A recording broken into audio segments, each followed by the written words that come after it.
I'd like to start by asking you if you can just tell us a little bit about your work with the Desana people in the Amazon and what you were doing there, what your research was about. So I'm an anthropology PhD candidate. I went to the Amazon to work with the Desana people. So I work in the Colombian region near the border with Brazil, but the Desana people are spread over both Colombia and Brazil. There's about 2,000 living Desana people today. In the literature, they're often described as part of the Eastern Tucanoan language group. So there's a number of different tribes in the region who speak related languages. But each tribe is identified with their own language, and they practice linguistic exogamy. They only marry people who speak a different language. It's a very complex and fascinating region. So I went to the Amazon to study how Desana people have engaged with Christian missionization and how they read the Bible, and a project by the Summer Institute of Linguistics to translate the New Testament into Desana. So I sought to understand what were their own cultural frameworks through which they understood the Bible and through which they used the Bible not as a means to disavow their identity, but as a way to re-articulate their identity. And what I found was that the Desana people analogized themselves to the Jewish people as a people with a specific covenant, and as a kind of chosen people, specifically in their relationship to their own God, who they call Umakorimase, or the universe person. And so they articulate their identity as a people in a way that's inextricably linked with their relationship to God and to their ancestral sites in a way that I thought was profoundly analogous to Jewish notions of covenant, and was also an analogy that they were making, at least conceptually, when they were engaging with biblical texts. Experience you had when you came out of the Amazon, and it was just shortly after the 7th of October, and the way that that experience impacted your ideas about your own identity. Can you tell us about that? Yeah, so I had been living in the small village of Puerto Asís, which is the village of the highest ranking Desana clan, who are called the Borecapona, who are seeking to record their own traditions that have been left out of the ethnographic record. I'd been living with them for about 3 months. And then I returned to Mitu, which is a small town in Colombia, still in the Amazon, on October 9th. And that was the first time I had internet or phone service in several months. And the first thing I saw was images from the Nova Festival. And then the second thing I saw was the response of much of left-wing academia, blaming Jews, justifying the violence, and immediately engaging in anti-Jewish agitation.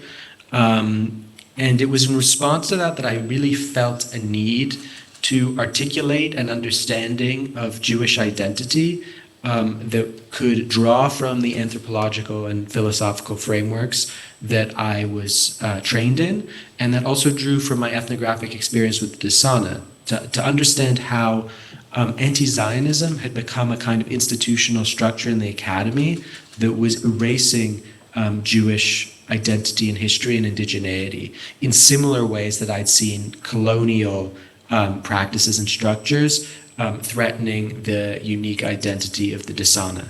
So I was confronted with kind of an ideological system in the academy that was a sort of inverse reality, right? Because they were using the language of colonialism or settler colonialism, which I had studied and which I had in some ways applied to my work with the Desana to understand their situation. They were using that very language to actually do a kind of colonial act against the Jewish people. And that was something I felt that I really needed to grasp intellectually and articulate. And can you tell us a little bit about your experience in academia, just personally, over that period? Yeah, so my experience in academia, I had a anthropological journal that was getting some attention and excitement. I had some older scholars who had backed the journal, who were mentors, and very soon after October 7th, I was marked as a Zionist, and my entire social and professional network purged me. And so that experience of discrimination, of anti-Zionist discrimination, let's call it, really sort of inspired me to fight back and to continue speaking out, and also to try and develop tools and language through which people can speak back to anti-Zionism and defend Jewish identity in the present. So could you unpack that for us a bit more and tell us about this movement against anti-Zionism that you've created and the thinking around it and the tools that you're developing? Yeah, so we've recently launched a movement which we call Movement Against Anti-Zionism. And so we try and thematize anti-Zionism not as the opposite of Zionism. So we want to transcend the debate around Zionism and opposition to Zionism and see anti-Zionism without the hyphen as its own kind of system of hate and its own distinct ideology. And this ideology is based on certain core libels, which are basically claims that could be true but are not in fact true, but are rapidly circulated so as to stain and scapegoat a minority. That's the sense of anti-Jewish libels that we're working with. Libels like the colonizer libel, which is central, and the apartheid libel and the genocide libel. And now the genocide libel, of course, these days is derived from the form the colonizer libel takes in the academy, which is settler colonial theory. So pretty much universally, the claims today that Israel is committing genocide are sort of derived from settler colonial theory. Settler colonial theory basically states that certain states have a kind of intrinsic logic of elimination, which is the term that Patrick Wolf used. So I think to push back against the genocide libel, we also have to push back against the colonizer libel. So the same system of libels that anti-Zionism is built on is also built on the erasure of Jewish indigeneity and Jewish peoplehood. And that's why I think Jewish indigeneity and Jewish peoplehood are so important today. And just coming back to that question of Jewish indigeneity and peoplehood, can you just talk a bit more about that and your discoveries in that area? Yeah, so one thing that I learned when I was with the Desana, for example, is that the relationship between the individual and the collective is not necessarily the same as in certain Western or European contexts. So when they talk about umakorimasa, that means God, but it also means just a Desana person, and so it can refer to any Desana. So the individual, the umakorimasa, Desana person, the collective, the umakorimasa in the plural, and God himself are actually all kind of in this sort of holistic, integral unity. So I see that as very similar to the Jewish concept of Klal Yisrael, which is basically that there is a kind of collective Jewish soul within which individual Jewish souls are all part of, and we're all present at Sinai, is sometimes the rabbinic gloss on that. And so I see anti-Zionism really, at one level, it's a cluster of libels. It's a kind of fantasy. At another level, it meets the real, where it attacks Klal Yisrael and where it attacks Jewish peoplehood and our collective identity as a people. And in terms of your approach to addressing anti-Zionism, you talk about it being a libel, and you have this notion that one is not to engage in trying to explain the libels, but just to call them out. Can you tell us a bit more of your thinking in that area? Yeah, so I've tried to apply basically an ethnographic method to the anti-Zionism that I've witnessed since October 7th. So instead of getting lost in a debate about which statements about Israel or Zionism might hypothetically cross a line into anti-Semitism, I tried to describe the functioning of anti-Zionism and how it works and what it is as a discourse. And so one thing I find is that debating with anti-Zionists is largely useless because it acts as a kind of ritual through which anti-Zionists place Jews under accusation as a kind of object. So it's not really about the claims they make. It's about the ability to bring the Jew to trial.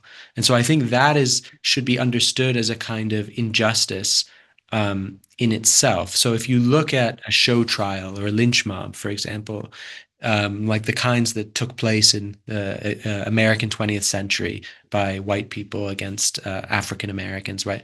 The injustice is not only in that they spread a libel or a false claim to justify violence against a black person. The injustice is also that a black person who did nothing wrong had to be dragged into court and account for themselves in the first place. So these endless trials of legitimacy, I think, are the real functioning of much of anti-Zionist discourse, and it serves to legitimize sort of the power of anti-Zionists, so the majoritarian power to control discourse. And so that is why I choose to not engage, or at least engage in ways that flip the object of attention. So they want to maintain the object of attention on Israel and Zionism and the crimes they claim Zionism, that the crimes they claim are intrinsic to Zionism. Whereas I think we can flip the script on them, and we need to force them to account for their own ideology and hate movement. And you've made some comments about the relationship between anti-Zionism and anti-Semitism. Can you explain your thinking around the relationship between those two terms? Yeah, so basically, I think the model that is often used today and that structures the debate around is anti-Zionism anti-Semitism, or is anti-Zionism distinct from anti-Semitism, is a model that often fails to grasp evolution of anti-Jewish ideology. So in the same way that medieval anti-Judaism that was based on hatred of the Jewish religion, certain libels about the Talmud or killing Christ, etc., mutated into anti-Semitism, racial anti-Semitism, which had a different set of libels about sort of financial conspiracy, racial infiltration, dual loyalty. And when it was created, it was legitimized as a newer, more advanced, and more legitimate form by people like Wilhelm Marr in 1879. When we look at anti-Zionism today, when we want to understand anti-Zionism as a form of Jew hate, we often ask that it looks like classical anti-Semitism. So there's an ambiguity when we say anti-Zionism is anti-Semitism. Do we mean that it is the same anti-Semitism that existed leading up to the Holocaust? I think that if we say that, we open ourselves to the objection that it's not anti-Semitism, because very many anti-Zionists do not use the same libels. So they don't necessarily talk about a conspiracy or racial infiltration. Actually, anti-Zionism is less concerned with Jewish assimilation into nation states than it is with the Jewish nation state itself. So anti-Zionism, there's a kind of third term in this debate, right? Is anti-Zionism anti-Semitism? Is anti-Zionism not anti-Semitism? The third term, I think, is anti-Zionism is not classical anti-Semitism. It's its own form of Jew hate that has decisively mutated from classical anti-Semitism. I was at a conference, and I won't say right now where it was in order to protect the guilty or protect the innocent. But after a discussion of Jewish indigenousness in the modern and ancient world, the point which was raised that indigenous can't apply to Israel in the sense because Israel has succeeded. And it seems to me that you create a death loop, so to speak, that any indigenous people who does manage to succeed in the modern world and reclaim their language and reclaim their identity and reclaim sovereignty and succeed automatically moves from the role of the oppressed into the oppressor, regardless of what they do. And my question is, how does one how does one deal with these circular arguments that that seem to make what I was thinking of most of the day today is turns me into Don Quixote, which I feel like I'm just tilting at windmills, and the windmills, whatever I say, the windmill morphs into a different argument that I can never win. Yeah, so I think what settler colonial theory has succeeded in doing is actually redefining the concept of indigeneity itself from one that is rooted in let's say, an ethnological description that actually tries to understand indigenous cultures and the way indigenous people are connected to the land and the meaning of ancestrality for indigenous people, to another approach, which they sometimes call relational, where indigeneity is solely defined, as you say, by a kind of oppressor-oppressed relation, which they read into the events and claim is the right way to understand them. Right? And this is an extremely problematic um, theory for two reasons. The first is that it totally erases all of the ethnographic description and the usage of that description to actually think and engage with other cultures and other traditions and learn from each other. Because what matters is no longer the unique civilizational contribution of different indigenous peoples. All that matters is their position and how they can be basically exploited as symbolic victims for other political projects, right? And then the other reason it's problematic is that it makes anti-Zionism into a kind of closed system that you can't engage with. Because if you try and talk to anti-Zionists who hold this theory and tell them about Jewish indigeneity, they just say, well, we've defined indigeneity in this way. So it's actually a form of power. It's a form of majoritarian power where elite academics and majorities who are willing to take up their theories redefine Jewish identity by force. And then they say, well, we have the institutional credibility and authority to do this. We've decided this theory is the theory we're going to use, and you don't count in it. And so that is a form of violence, actually, that is going on. And then I'll repeat it because you won't be able. Yeah, if you give it to me and I'll repeat it. We're just taking another question, coming to the front here.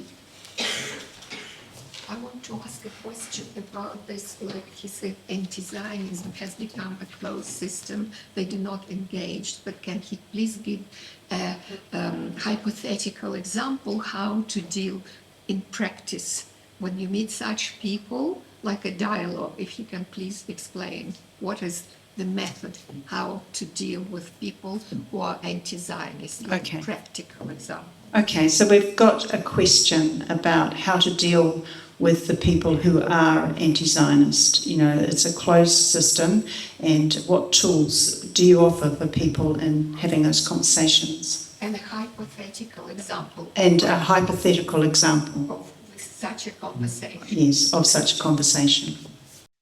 So the key really is to develop as a precondition, let's say, and then I'll explain how it works in practice. As a precondition, the key is to develop a discourse on anti-Zionism that thematizes anti-Zionism as an object.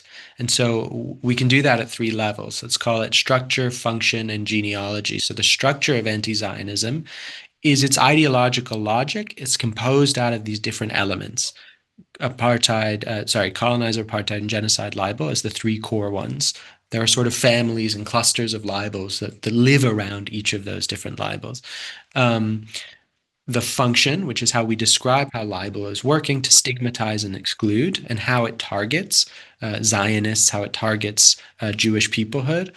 And then its genealogy. So we can trace anti-Zionism's emergence from older anti-Jewish ideologies. So, for example, the Soviets played a huge role in the creation of anti-Zionists when they adapted classically anti-Semitic conspiracy theories from the protocols of the Elders of Zion, and they applied them to Zionism and Israel in the present, treating Zionism as a kind of anti-socialist, anti-third worldist imperialist conspiracy.